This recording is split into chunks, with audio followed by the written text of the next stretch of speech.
In this video tutorial, I'm going to share to you on how you can fix you aren't connected to any network on your Windows. So let's get started. So click on the start button and click on the settings icon. Now here in the list of options on the left pane, we have to simply locate network, like system, okay? Scroll down and you need to look for troubleshoot. And here you will find other troubleshooters. Click on that.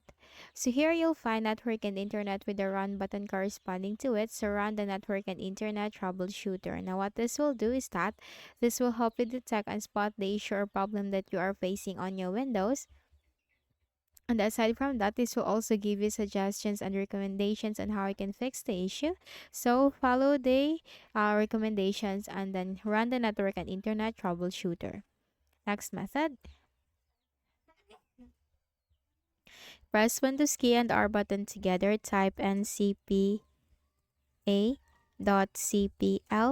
ncpa.cpl and click on OK. And this will open the network connections window, and here you have to locate your network adapter.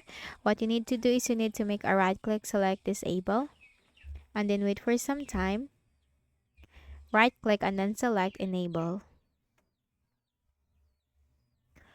Okay, now once enabled, this will be identifying and then you will be reconnected again into your network connection. Okay, that's it. For the next method, we can also run some commands in the command prompt. To go ahead in the Windows search bar and type cmd. Click on Run as Administrator on the right pane. So simply follow me for the commands. These commands will also be posted in the description section of this video. Type ipconfig space /flushdns. Hit enter.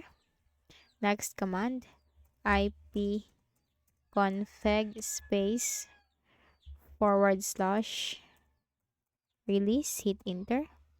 Next command, ipconfig space /renew. Hit enter.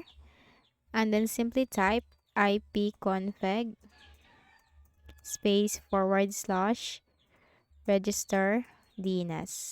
Hit enter.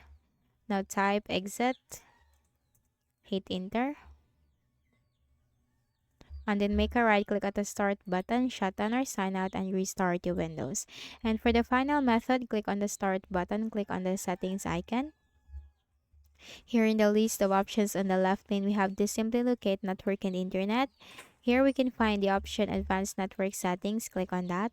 And under more settings, here you'll find network reset. Click on that. So this will remove and reinstall all your network adapters and set other networking components back to their original settings. Click on the reset now button and click on yes, and this will reset your network and will also restart your Windows. And after that, this will fix the issue for you. So that's it. So I hope this video helped you. Kindly please do not forget to hit the like button and subscribe to this YouTube channel for more tutorials like this. Thank you for watching.